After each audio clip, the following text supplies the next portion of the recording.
Persidangan masih tahap awal ya, masih pemeriksaan legalitas dan sebagainya. Tentunya kami menghormati hak individu setiap warga negara untuk mengajukan hak hukumnya melalui gugatan perdata. Namun kami juga perlu sampaikan bahwa pandangan kami gugatan mereka itu tidak berdasar dan nanti akan kami sampaikan dan kami buktikan di pengadilan tentunya. Untuk sekarang mungkin kami tidak bisa terlalu detail karena kami hormati proses yang berjalan, tapi kembali ya tetap kami hormatilah dari pihak mereka mengajukan klaim-klaim seperti itu kami hormati. Kasus ini berpengaruh dengan kondisi fisik dari diri nggak sih? Lagi kanker juga nih di Malaysia. Ya tentunya ya mungkin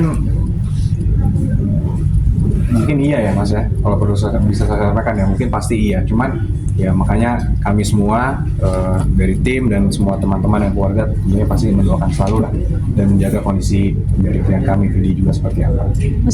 Mas Yaakob sendiri alasannya apa sih akhirnya ikut mendampingi untuk kasus Vidi sendiri?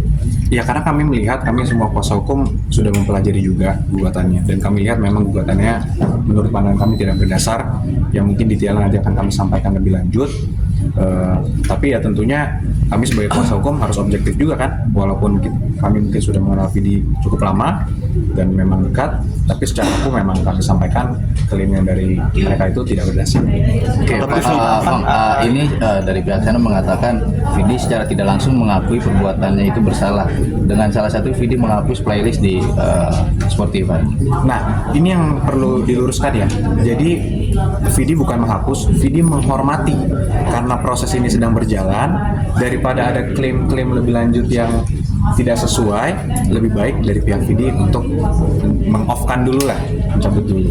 Jadi Vidi menghormati dan kami juga sama, kami menghormati pihak yang proses yang sedang berjalan. Itu sebenarnya alasannya, Mas. Tapi Vidi menyangka nggak bahwa gugatannya itu sebesar 24,5 miliar, bahkan rumahnya akan disita nih? Nah itu adalah salah satu bagian yang menurut kami juga tidak berdasar, Mas, salah satu bagian. Tapi ya kembali lagi, selama ini hubungannya baik, ya dari Vidi cukup kaget lah dengan adanya gugatan ini. Tapi ya kembali lagi ya namanya juga hak warga negara ya, kami akan layani ya. Keberatan dari Vidi sendiri mungkin dijelaskan ke Mas Yaakob, maksudnya dalam arti ini kan gugatannya cukup besar, mungkin ada nanti keinginan dari Vidi apa gitu, mungkin dari minta nominalnya diturunkan atau ada mintanya restoratif justice atau seperti apa sih nantinya? Bukan, kami melihatnya nggak ke situ Mbak. Yang kami lihat adalah gugatan ini sebenarnya berlandaskan hukum atau tidak. Ada nggak dasar hukumnya untuk pihak penggugat mengajukan ini? Dan setelah kami pelajari, memang tidak berdasar. Dan dari videonya pun juga yang bukan bahasa legal, mungkin kalau bahasa legal mungkin video akan saya serahkan kepada kami gitu kan. Tapi yang lebih teknisnya, yang non legalnya, beliau juga menyampaikan ya cukup kaget. Selama ini hubungan baik, selama ini dekat, tapi tiba-tiba ada hal seperti ini. Nah itu yang mungkin pada saat waktu yang lebih baik bisa rekan-rekan semua tanya ke Vidi langsung. Mungkin Vidi ketika udah agak fit sedikit bisa memberikan inilah pencerahan lebih lanjut, ceritanya lah versinya. Karena selama ini juga kami diam, versi Vidi belum dengar pastikan rekan-rekan seperti apa, dan pasti menunggu, saya yakin. Mohon maaf mungkin selama ini Vidi juga masih belum terlalu fit untuk memberikan itu, dan kami pun juga menghormati proses yang ada. Makanya selama ini kami belum terlalu banyak lah untuk memberikan statement dan sebagainya. Tapi ada komunikasi antara Vidi dengan Kinan di luar persidangan nggak mungkin, atau mediasi secara kekeluargaan gitu? Sejauh ini sih dari sejak gugatan masuk belum ada. Dan pihak Kinannya juga nggak ngubungin via telepon ke Vidi? Belum ada. Hukum? Untuk ke kami kuasa hukum sudah pasti belum ada. Untuk ke Vidi terakhir infonya untuk saya sih belum ada juga. Tapi kalau terbarunya saya belum tahu lagi ya. Tapi per kemarin mungkin belum ada juga. Tapi keinginan kuat nggak sih ingin menyelesaikan secara keluarga? Ini kan masih bisa dikatakan bisa lah secara keluarga. Ya hubungannya kan didasari kekeluargaan ya, hubungannya. Dan Vidi pun dan saya pun sebagai kuasa hukum, kami semua advokat di sini memiliki kewajiban. Ketika ada perkara harus mendamaikan klien kami. Bukan kewajiban kode etik yang kami memang sudah pegang dan kami disumpah untuk melakukan itu. Jadi ya tentunya pasti kalau masalah perdamaian itu adalah kewajiban seorang advokat. Tapi setiap kasus kan berbeda, case by case, faktanya seperti apa, kuat atau tidak dasarnya, pihak penggugat juga mohonkannya apa, itu harus dinilai nanti. Apakah ini berlanjut nanti Tapi kami harus tetap menganggap ini akan berlanjut sehingga kami tetap mempersiapkan jawaban kami dan pembuktian kami nanti di persidangan seperti apa. Tapi benar Dan pihak Sena juga menyiapkan laporan baru lagi terkait dengan mechanical right. seperti apa nih? Oh, kami belum lihat ya, kami belum dengar juga ya, mungkin kembali lagi kalau memang ada lagi ya kami pelajari dulu nanti seperti apa. Tapi benar pihak Vidi sampai 15 orang pengacara menggandeng. Ya itu kebetulan tim kami sih semua. Oh. Tim kami semua. Agenda selanjutnya Iya, mungkin mungkin sidangnya kapan lagi dan agendanya apa? Sidang selesai. Sidang selanjutnya Selasa tanggal 17 ya, tanggal 17, Selasa lusa berarti lusa, tanggal 17 Juni. Itu agendanya masih melengkapi legalitas.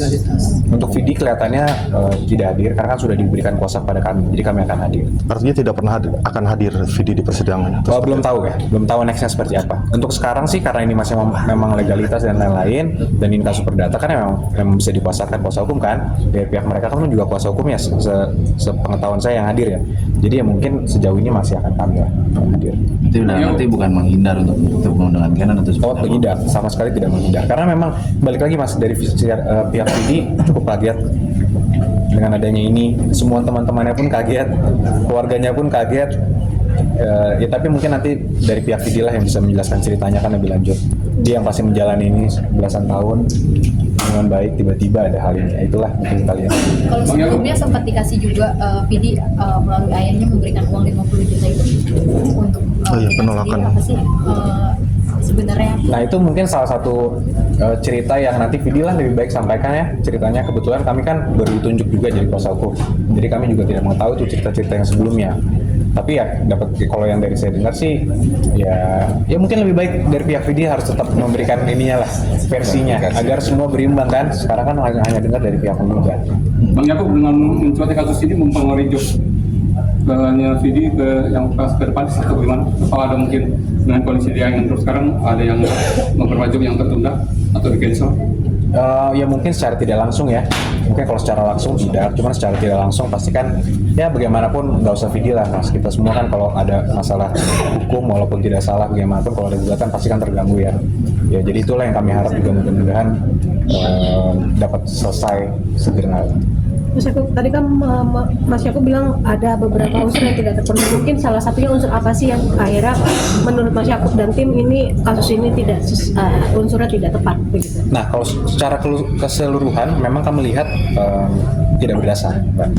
Poin-poin bagaimana tidak berdasarnya nanti mungkin kami sampaikan di jawaban kami dan pada saat persidangan lah. Nanti mungkin setelah persidangan yang sudah makin jauh nanti akan kami update juga ke rekan-rekan semua. Tapi Vidi kan sudah mengaku bersalah, Mas. Seperti apa? Mengaku bersalah kapan ya Vidi mengaku bersalah ya? Sudah mengaku bahwa dia melanggar. Kapan tuh mas? Saya belum pernah dengar malah Vidi.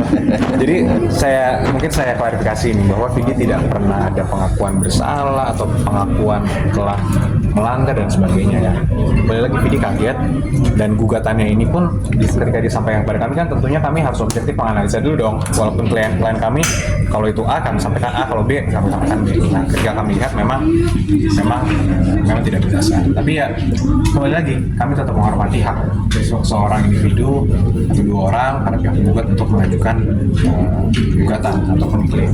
Vidi kapan balik ke Indonesia? Saya belum cek lagi ya.